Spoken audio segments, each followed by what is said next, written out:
নমস্কার আমার সকল ষষ্ঠ শ্রেণীর ভাই বোনেরা, আশা করি তোমরা সকলেই খুব ভালো আছো। বন্ধুরা, সামনেই তো তোমাদের দ্বিতীয় পর্যায়ক্রমিক মূল্যায়ন, আর তার জন্যই নিয়ে চলে এসেছি ইতিহাস থেকে কয়েকটি গুরুত্বপূর্ণ প্রশ্ন, হাতে গোনা বেশ কয়েকটি প্রশ্ন বন্ধুরা, যা করলেই তোমাদের রেজাল্ট আসবে অভূতপূর্ব সাফল্য। তাই ভিডিওটি অবশ্যই শেষ পর্যন্ত দেখবে।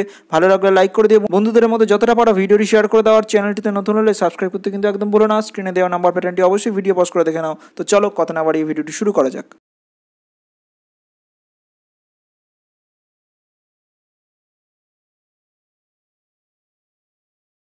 প্রথমেই আসছি, দেখো সঠিক উত্তরটি নির্বাচন করো, যার প্রত্যেকটির মান এক। প্রথম প্রশ্ন, মেগালিথ হলো পাথরের গাড়ি, পাথরের খেলনা, পাথরের সমাধি নাকি পাথরের বাড়ি? সঠিক উত্তর পাথরের সমাধি। পরের প্রশ্ন, সংহিতা কথার অর্থ কী? অপশানগুলি দেখে নেব। চাহিদা করা, সংকলন করা, সংহার করা নাকি পাঠ করা? সঠিক উত্তর সংকলন করা। এবার আসছি পরবর্তী প্রশ্ন, দেখো আর্যসত্য কোন ধর্মের অংশ? বৌদ্ধ, জৈন, ব্রাহ্মণ নাকি খ্রিস্টান? সঠিক উত্তর আর্যসত্য বৌদ্ধ ধর্মের অংশ। পরের প্রশ্ন, মহাক্ষত্রপ উপাধি নিয়েছিলেন কে? হর্ষবর্ধন, রুদ্রদামন, কনিষ্ক নাকি চন্দ্রগুপ্ত? সঠিক উত্তর রুদ্রদামন।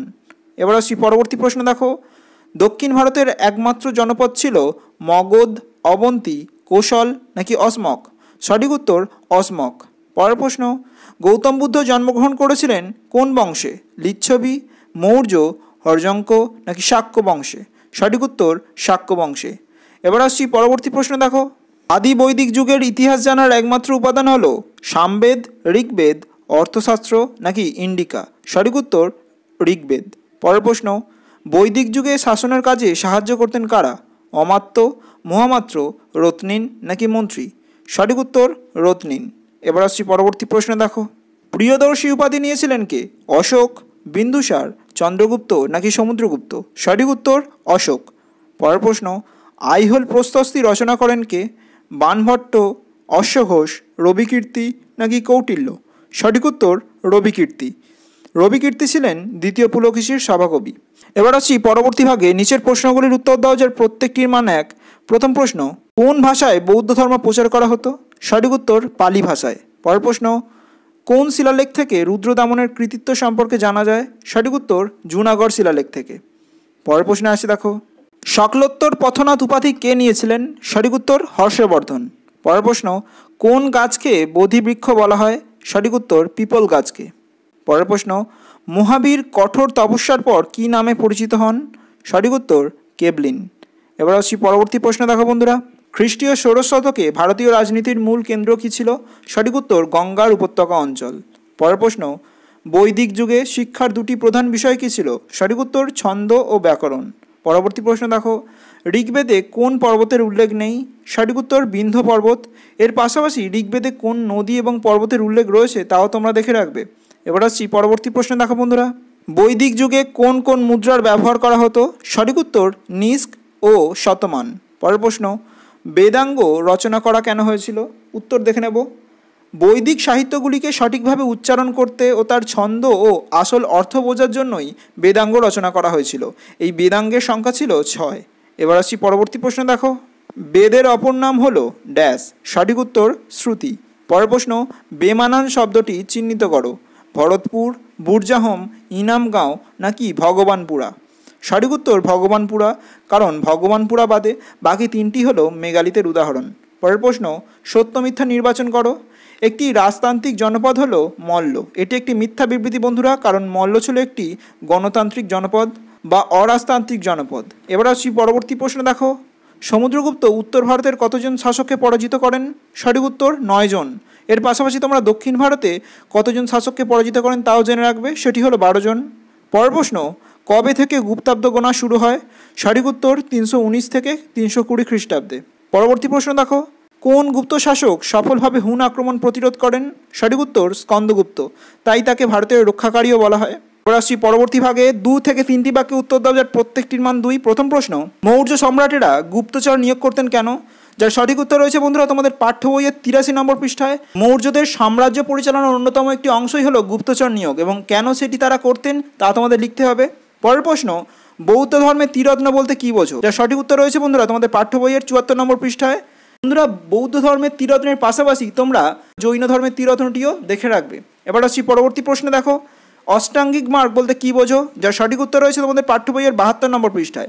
বন্ধুরা, দুঃখ এবং কষ্ট থেকে মুক্তি পাওয়ার জন্য বুদ্ধদেব 8টি পথের কথা বলেছিলেন, যেগুলি হলো সৎ চিন্তা, সৎ কর্ম, সৎ বাক্য, সৎ জীবিকা, সৎ চেষ্টা, সৎ দৃষ্টি, সৎ সংকল্প এবং সৎ সমাধি। এই 8টি পথকেই একত্রে অষ্টাঙ্গিক মার্গ বলে। সেই বিষয়ে তোমাদের লিখতে হবে। পরের প্রশ্ন, সপ্তসিন্ধু অঞ্চল বলতে কী বোঝো? যার সঠিক উত্তর রয়েছে বন্ধুরা তোমাদের পাঠ্য বইয়ের 49 নম্বর পৃষ্ঠায়। কাকে কেন সকারি বলা হয়? যার সঠিক উত্তর রয়েছে বন্ধুরা তোমাদের পাঠ্য বইয়ের 92 নম্বর পৃষ্ঠায়। শকদের উচ্ছেদ করার জন্য সমুদ্রগুপ্তের পুত্র দ্বিতীয় চন্দ্রগুপ্তকে সকারি বলা হয়। এ বিষয়ে তোমাদের বিশদে লিখতে হবে। এবার আসছি পরবর্তী প্রশ্নে, আর্য সত্য বলতে কী বোঝো এবং এটি কোন ধর্মের অংশ? যার সঠিক উত্তর রয়েছে তোমাদের পাঠ্য বইয়ের 72 নম্বর পৃষ্ঠায়। বন্ধুরা তোমরা সকলেই জানো যে আর্য সত্য হলো বুদ্ধের 4টি উপদেশ, তাই এটি বৌদ্ধ ধর্মের অংশ। এ বিষয়ে তোমাদের লিখতে হবে বিশদে। পরের প্রশ্ন, তীর্থঙ্কর কাদের বলা হয় এবং শেষ দুজন তীর্থঙ্কর কারা ছিলেন? তোমরা জানো বন্ধুরা যে জৈন ধর্মের প্রচারকদেরই তীর্থঙ্কর বলা হয় এবং মোট 26 জন তীর্থঙ্কর ছিলেন। আর শেষ দুজন তীর্থঙ্কর হলেন বর্ধমান মহাবীর এবং পার্শ্বনাথ। সে বিষয়ে তোমাদের লিখতে হবে। এর সঠিক উত্তর রয়েছে তোমাদের পাঠ্য বইয়ের 69 নম্বর পৃষ্ঠায়। এবার আসি পরবর্তী প্রশ্ন, দেখো টিকা লেখো বৈদিক সাহিত্য। যার সঠিক উত্তর রয়েছে তোমাদের পাঠ্য বইয়ের 47 নম্বর পৃষ্ঠায়। বন্ধুরা বৈদিক সাহিত্যকে কয় ভাগে ভাগ করা হয়েছে, সেগুলো কি কি, সে নিয়েই তোমাদের বিশদে একটি উত্তর লিখতে হবে। পরের প্রশ্ন, চিত্রিত ধূসর মাটির পাত্র বলতে কী বোঝো? যার সঠিক উত্তর রয়েছে 49 ও 51 নম্বর পৃষ্ঠায়। চিত্রিত ধূসর মাটির পাত্র কোথায় কোথায় পাওয়া গেছে সেইগুলিও তোমরা এই প্রশ্নের উত্তরে লিখতে পারো। পরের প্রশ্ন, কোন কোন লেক থেকে গৌতমীপুত্র সাতকর্ণীর কথা জানা যায়? সঠিক উত্তর নাসিক লেক এবং কার্লে লেক। এবার আসি বন্ধুরা পরবর্তী ভাগে, নিচের প্রশ্নগুলির উত্তর দাও যার প্রত্যেকটির মান 3। প্রথম প্রশ্ন, টিকা লেখো চতুরাশ্রম। যার সঠিক উত্তর রয়েছে বন্ধুরা তোমাদের পাঠ্য বইয়ের 56 নম্বর পৃষ্ঠায়। ব্রহ্মচর্য, গারস্থ, বানপ্রস্থ এবং সন্ন্যাস এই 4টি ভাগ কোন কোন সময় মানুষের জীবনে আসতো তাও তোমাদের লিখতে হবে। পরের প্রশ্ন, বৈদিক যুগের শিক্ষা সম্পর্কে যা জানো লেখো। যার সঠিক উত্তর রয়েছে বন্ধুরা তোমাদের পাঠ্য বইয়ের 57 থেকে 59 নম্বর পৃষ্ঠার মধ্যে। বন্ধুরা বৈদিক যুগে উপনয়ন অনুষ্ঠানের মাধ্যমে কিভাবে শিক্ষা শুরু হতো এবং সমাবর্তনের মাধ্যমে শেষ হতো, কত বছর শিক্ষা নেওয়া হতো, কী কী বিষয় পাঠ করানো হতো, সেই সকল বিষয় মিলিয়ে একটি উত্তর তোমাদের লিখতে হবে। এবার আসছি পরবর্তী প্রশ্নে, টিকা লেখো দিগম্বর ও শ্বেতাম্বর। যার সঠিক উত্তর রয়েছে তোমাদের পাঠ্য বইয়ের 70 নম্বর পৃষ্ঠায়। বন্ধুরা দিগম্বর কারা ছিলেন এবং শ্বেতাম্বর কারা ছিলেন তোমাদের লিখতে হবে।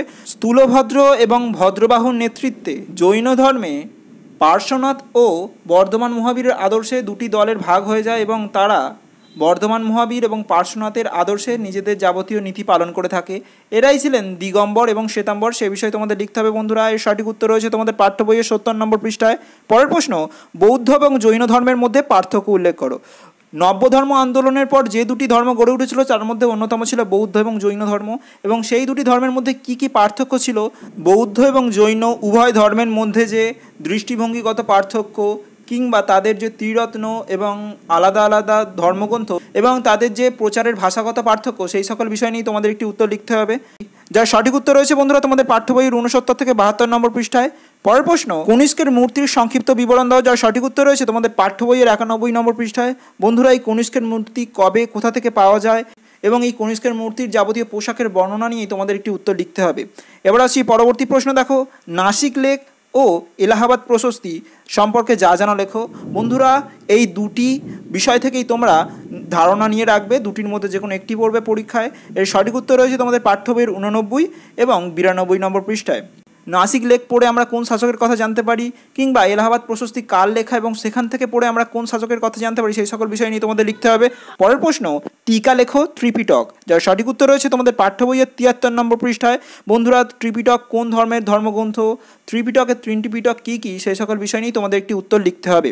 পরের প্রশ্ন, চতুর্জাম এবং পঞ্চম মহাব্রত কী? যার সঠিক উত্তর রয়েছে বন্ধুরা তোমাদের পাঠ্য বইয়ের 70 নম্বর পৃষ্ঠায়। বন্ধুরা এই সকল প্রশ্ন করার পাশাপাশি তোমরা অতিরিক্ত হিসাবে এই প্রশ্নটিও করে রাখতে পারো যে টিকা লেখো 10 রাজা যুদ্ধ এবং মেগালিথ।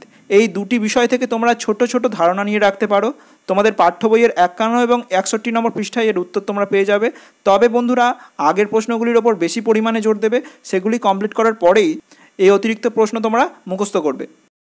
এবার আসি পরবর্তী ভাগে 8 থেকে 10টি বাক্যে উত্তর দাও যার প্রত্যেকটির মান 5। প্রথম প্রশ্ন, শক্তিশালী মহাজন পদ হিসাবে মগধের উত্থানের কারণ লেখো। যার সঠিক উত্তর রয়েছে তোমাদের পাঠ্য বইয়ের 66 নম্বর পৃষ্ঠায়। বন্ধুরা জনপদগুলি লড়াই করে তাদের রাজ্য বিস্তারের মাধ্যমে যখন মহাজনপদে এসে পরিণত হয়, তখন সেই মহাজনপদের মধ্যে মগধ সবথেকে শক্তিশালী হিসাবে আত্মপ্রকাশ করে। সেই আত্মপ্রকাশের কারণগুলি কী ছিল তা তোমাদের লিখতে হবে। কোন কোন প্রাকৃতিক কারণে মগধ অন্যদের থেকে সেরা হয়ে উঠেছিল তা তোমাদের লিখতে হবে। পরের প্রশ্ন, হর্ষবর্ধনের শাসন ব্যবস্থা সম্পর্কে একটি টিকা লেখো। যার সঠিক উত্তর রয়েছে তোমাদের পাঠ্য বইয়ের 94 এবং 95 নম্বর পৃষ্ঠায়। পুষ্যবতী বংশের শ্রেষ্ঠ শাসক হর্ষবর্ধন কিভাবে তার রাজ্য বিস্তার করেছিলেন এবং তিনি কোন কোন উপাধি নিয়েছিলেন, তার যুদ্ধ, এছাড়া অন্যান্য যে কৃতিত্ব সেই সকল বিষয় নিয়ে তোমাদের একটি উত্তর লিখতে হবে। এবার আছি পরবর্তী প্রশ্ন। দেখো, টিকা লেখো অশোকের ধম্ম, অথবা এই প্রশ্নের সাথে একটি অন্য প্রশ্ন করে রাখবে যে কলিঙ্গ যুদ্ধ অশোকের ধর্মকে কতটা প্রভাবিত করেছিল। যার সঠিক উত্তর রয়েছে বন্ধুরা তোমাদের পাঠ্য বইয়ের 85 নম্বর পৃষ্ঠায়। বন্ধুরা, অশোকের ধর্মর যে নীতি, যে অহিংস নীতি, সেই বিষয়ে তোমাদের একটি উত্তর লিখতে হবে এবং কলিঙ্গ যুদ্ধ অশোককে কতটা মর্মাহত করেছিল এবং তার এই ধর্ম প্রবর্তনে কতটা উৎসাহিত করেছিল সেই বিষয়ে তোমাকে লিখতে হবে। এবার আসছি পরবর্তী প্রশ্নে। আদি বৈদিক এবং পরবর্তী বৈদিক যুগে নারীর অবস্থানের পরিচয় দাও। যার সঠিক উত্তর রয়েছে তোমাদের পাঠ্য বইয়ের 56 নম্বর পৃষ্ঠায়। বন্ধুরা, আদি বৈদিক এবং পরবর্তী বৈদিক যুগে নারীরা কোন কোন কাজের অধিকার পেত বা কোন কোন ক্ষেত্রে নারীরা অংশগ্রহণ করতে পারত সেই সকল বিষয় নিয়ে একটি উত্তর তোমাদের লিখতে হবে। এবার আসছি পরবর্তী প্রশ্নে। সমুদ্রগুপ্তের রাজ্য বিস্তার সম্পর্কে যা জানো লেখো। যার সঠিক উত্তর রয়েছে তোমাদের পাঠ্য বইয়ের 91 ও 92 নম্বর পৃষ্ঠায়। বন্ধুরা, সমুদ্রগুপ্ত উত্তর ভারতের কয়জন রাজা এবং দক্ষিণ ভারতের কয়জন রাজাকে হারিয়েছিলেন, এছাড়া তার রাজ্য কতদূর পর্যন্ত বিস্তৃত ছিল সেই সকল বিষয় নিয়ে তোমাদের একটি উত্তর লিখতে হবে। পরের প্রশ্ন, টিকা লেখো নব্য ধর্ম আন্দোলন। যার সঠিক উত্তর রয়েছে তোমাদের পাঠ্য বইয়ের 68 এবং 69 নম্বর পৃষ্ঠায়। ব্রাহ্মণ ধর্মের বিরোধিতা করতে গিয়ে জৈন এবং বৌদ্ধ এই দুটি ধর্মের উত্থান ঘটে। কি কি কারণে মানুষ ব্রাহ্মণ ধর্মের বিরোধিতা করেছিল, ব্রাহ্মণ ধর্মের কোন কোন নীতিকে সাধারণ মানুষ গ্রহণ করতে পারেনি তার জন্য এই আন্দোলন করেছিল, সে বিষয়ে তোমাদের বিশদে লিখতে হবে। বন্ধুরা, এই সকল প্রশ্ন করার পাশাপাশি তোমরা অতিরিক্ত হিসাবে এই প্রশ্নটিও করে রাখতে পারো যে টিকা লেখো আলেকজান্ডারের ভারত অভিযান। যার সঠিক উত্তর রয়েছে তোমাদের পাঠ্য বইয়ের 80 নম্বর পৃষ্ঠায়। তবে অবশ্যই আগের প্রশ্নগুলি ভালোভাবে পড়ে রাখবে। আজ এ পর্যন্তই। তবে ভিডিও শেষ করার পূর্বে তোমাদের সামনে একটি প্রশ্ন উপস্থাপন করছি যে কোন সম্রাট ভারতে প্রথম সোনার মুদ্রা চালু করেন? এই প্রশ্নের উত্তর তোমাদের জানা থাকলে বন্ধুরা এই ভিডিওর কমেন্টে লিখে জানাতে একদমই ভুলো না। ভিডিও সংক্রান্ত কোনো অসুবিধা হলে অবশ্যই কমেন্টে লিখে জানাবে। দেখা হচ্ছে পরের ভিডিওয়। ততক্ষণ সুস্থ থেকো, সাথে থেকো। নমস্কার।